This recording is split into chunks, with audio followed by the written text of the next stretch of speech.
शांति। हमारी भारतीय संस्कृति ये बहुत ऊंची संस्कृति है। हमारी भारतीय संस्कृति ये दिव्य गुणों के फाउंडेशन के ऊपर खड़ी है। दिव्य गुण और संपूर्ण निर्विकारी जीवन। क्योंकि भारत की प्राचीन संस्कृति अगर हम देखते हैं, जहाँ पर देवी देवता निवास करते हैं, उनका गायन ही सर्वगुण संपन्न, 16 कला संपूर्ण और संपूर्ण निर्विकारी किया जाता है। तो हम देखते हैं कि आज भी वो जो हमारी संस्कृति है वो भले थोड़ी धुंधली हो गई है, इतनी क्लियर नहीं दिखाई पड़ती है, परंतु अगर उसको निरंतर स्मृति में लाया जावे, उसके ऊपर ध्यान दिया जावे, तो धीरे धीरे वो जो दिव्य गुण नष्ट हुए हैं, वो जो संस्कृति हमें धुंधली दिखाई पड़ती है, वो हमें वापस चमकीली दिखाई पड़ने लग पड़ेगी। जिस प्रकार हम देखते हैं कि जीवन को श्रेष्ठ ऊंचा दिव्य गुणधारी बनाने के लिए अनेक बातों का ध्यान रखना पड़ता है।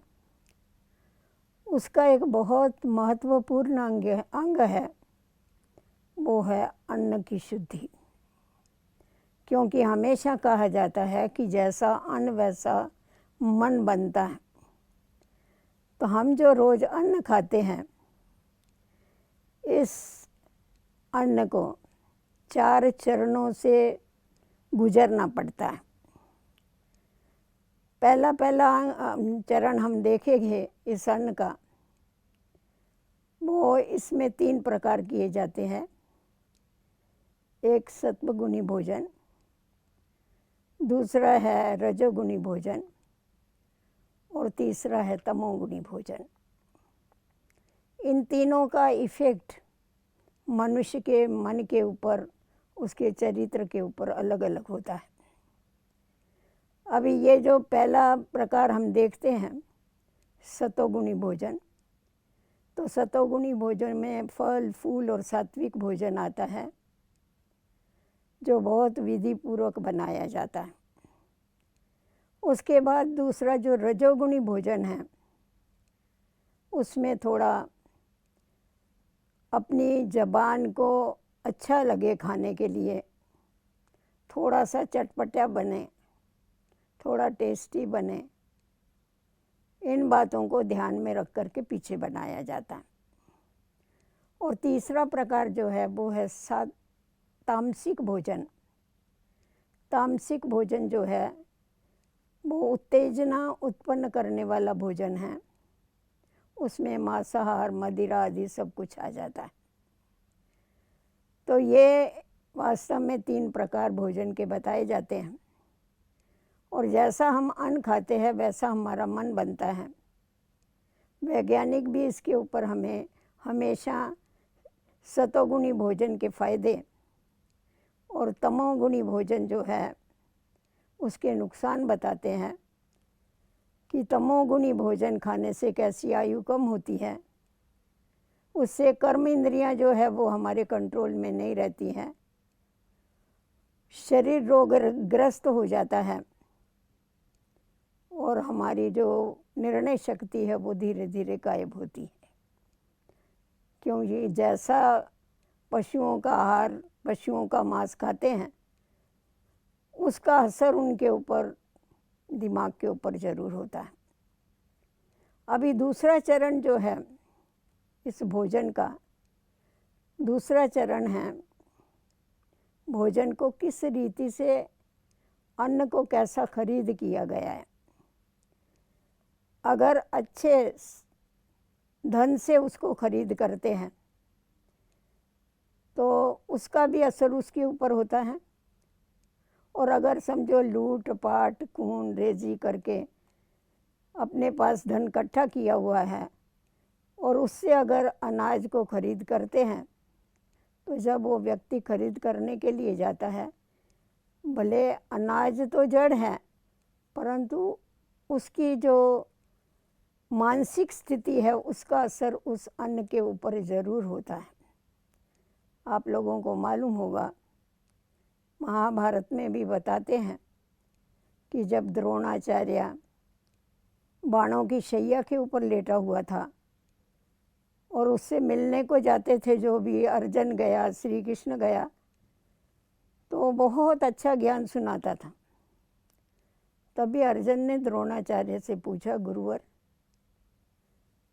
आप इस समय इतना अच्छा ज्ञान सुना रहे, जिस समय द्रौपदी का भरी सभा में वस्त्रहरण हो रहा था, उस समय आपका ये ज्ञान कहाँ गया था? तो द्रोणाचार्य ने कहा कि उस समय मेरे पेट में कौरवों का अन्न था। पाप के पैसे से कमाया हुआ अन्न कभी भी पुण्य नहीं करने देता है। तो इस पर से आप समझते हैं कि मानसिक स्थिति का भी कितना अन्न के ऊपर असर होता है। तीसरा है कि उस अन्न को किस विधि से बनाया जाता है। जहाँ पर भोजन बनता है, वैसा आपको मालूम होगा, भारत में रसोई घर को चौका भी कहते हैं। चौका माना ये 4 बातें। एक तो अन्न की जो 3 प्रकार बताए, उसके बाद कौन से धन से खरीद किया, और तीसरा कौन से स्थान पर और कौन सी मनस्थिति में बनाया। आपको मालूम होगा, कभी कभी ऐसा होता है, घर में भोजन बनता है, वो खाते हैं, और कोई ना कोई ऐसा कारण बन जाता है जो आपस में लड़ना चालू कर देते हैं, गुस्सा करना चालू कर देते हैं। तो घर में जो सियाना आदमी होता है, वो कहता है, भाई आज कौन सी मनस्थिति में तुमने भोजन बनाया जिसके कारण इन सभी के अंदर क्रोध घुस गया। इसीलिए इस ईश्वरीय विश्वविद्यालय में हमारे हमेशा माताओं को ये शिक्षा दी जाती है कि आप जब भोजन बनाते हो तब ईश्वरीय याद में रह के बनाओ, परमात्मा को भोग लगाना है इस स्मृति में रह के बनाओ, तो ज़रूर सात्विक भोजन ही बनाएंगे। और आप जो ईश्वरीय याद में भोजन बनाएंगे तो उसके वाइब्रेशन, उसकी शक्ति उसके अंदर आती जाएगी, और उसके बाद फिर भगवान को भोग लगा के उसके बाद सबको वो भोजन परोसो तो वो महाप्रसाद हो जाएगा। वैसा भी आपने गीता में पढ़ा होगा कि जो भगवान को भोग लगाने के बिगर भोजन खाता है, अगर वो भगवान को भोग नहीं लगाता है और खुद खा जाता है तो वो चोर है, क्योंकि जो दाता देता है उसको खिला के पीछे वो खाना चाहिए। उसके बाद चौथी बात हम देखते हैं कि भोजन खाने वाले की मनस्थिति, जैसी मनस्थिति होती है, भोजन बनाने की मनस्थिति का जैसा असर होता है, वैसा ही भोजन खाने वाले की मनस्थिति का भी असर होता है। तो इसीलिए जब भोजन खाया जाता है, ईश्वरीय याद में रह करके सकारात्मक विचारों में रमण करते हुए मन को प्रसन्न रख करके और खुशी से भोजन खाना चाहिए।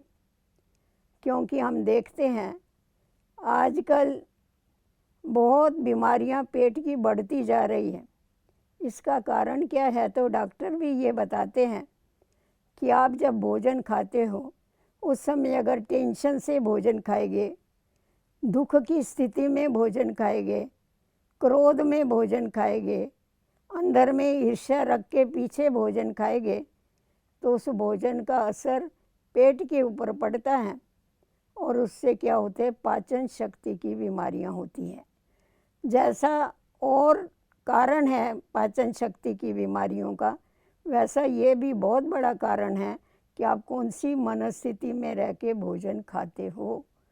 तभी फिर एसिडिटी होगी, गैस होगी, अनेक बीमारियां आकर के होती हैं। तो इसीलिए हमें हमेशा ये ध्यान में रखना चाहिए कि जब हम भोजन खाते हैं तो हम भगवान का प्रसाद खा रहे हैं, इस बात को बुद्धि में रखते हुए, निरंतर परमात्मा पिता को साथ में रखते हुए और पीछे अगर भोजन खाते हैं तो उससे हमारा मन भी तंदुरुस्त होता है और मन के साथ साथ हमारा तन भी तंदुरुस्त होता है। जैसा अन्न का मन के ऊपर असर होता है, वैसा ही मन का भी अन्न के ऊपर असर होता है।